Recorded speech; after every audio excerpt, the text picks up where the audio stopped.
Hi, today we're going to talk about persuasive devices. So persuasive devices are a tool that you can use in persuasive writing or debate or just in your conversations with people.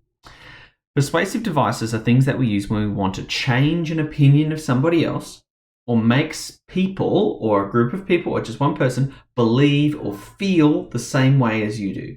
They're a useful thing. Remember that a persuasive device is even as simple as my little 2-year-old daughter saying, "Please, Daddy, play dinosaurs." Or it could be as complex as a well-written essay or a letter to the Prime Minister. So here is my contention, here is my argument, my idea is that rubbish on the beach is bad and people should pick up rubbish on the beach. But to get my point across, I'm going to use some persuasive devices. I'm going to use some different tricks. So let's go around this big circle of ideas that I've gathered. These are all different persuasive tricks, and you can use all of these or just some of these in your persuasive writing. So let's start off with exaggeration.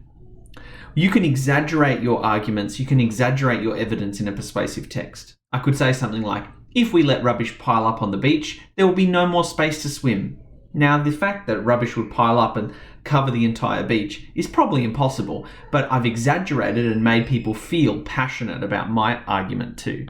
Exclamation. You can use exclamation points, like this one here at the end of my sentence. Rubbish on the beach is terrible. And you will see in my examples that I use a lot of exclamation marks to show that my argument is urgent.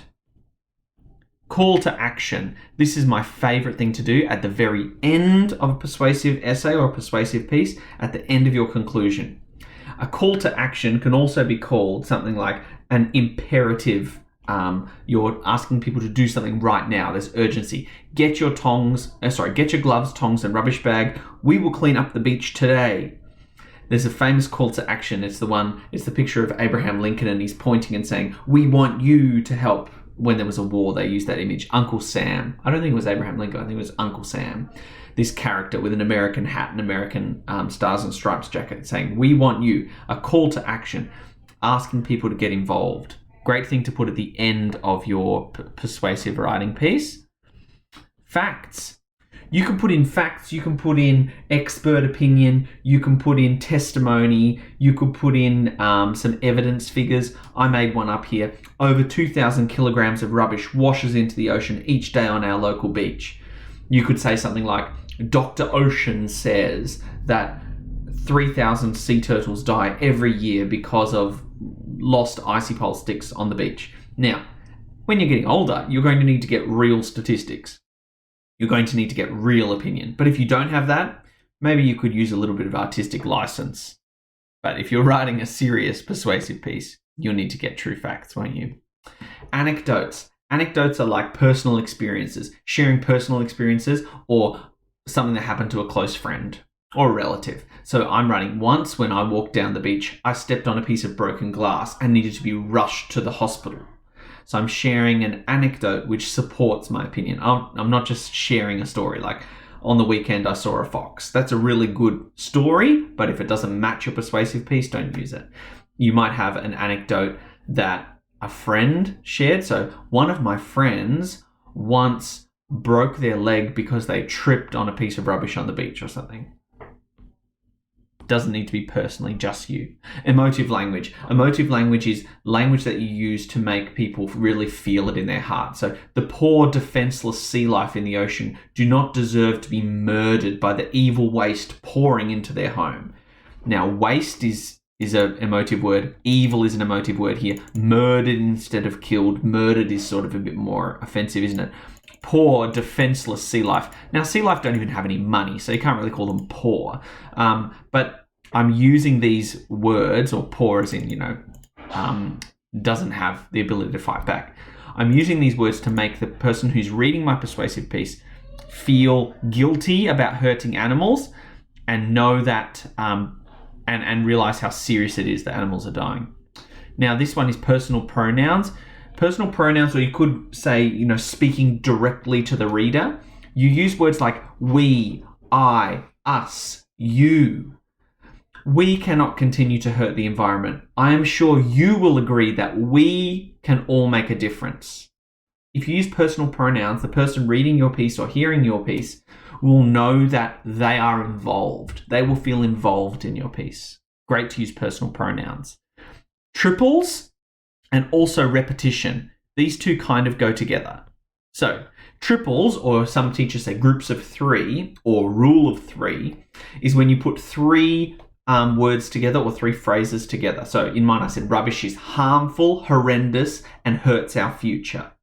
Now, I also used alliteration, which is a poetic trick, starting three words with the same sound as well, because it gets stuck in people's head. Rubbish is harmful, horrendous, and hurts our future.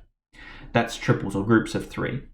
You could also use repetition, and that might be the same start of the sentence. Ocean waste is harmful. Ocean waste is inexcusable. Ocean waste is our problem. I've repeated myself. I've repeated ocean waste, ocean waste, ocean waste 3 times. You can use repetition throughout your piece as well. Like you might end with the same style sentence at the end of every paragraph to be strong like that. Rhetorical questions are a great trick to get people involved in your writing. Rhetorical questions help the reader answer the question in their head and think, oh, that's so obvious.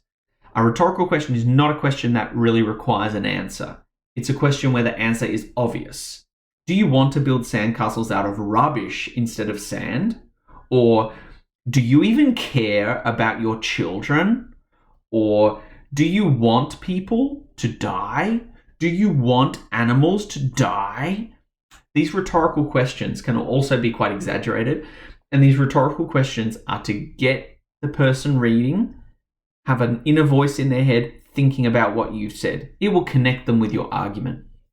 So here I've shown you a whole bunch of persuasive devices, some tricks that you can put in your writing.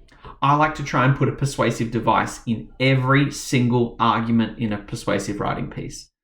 Then, to go one step further, use even more than one in every paragraph.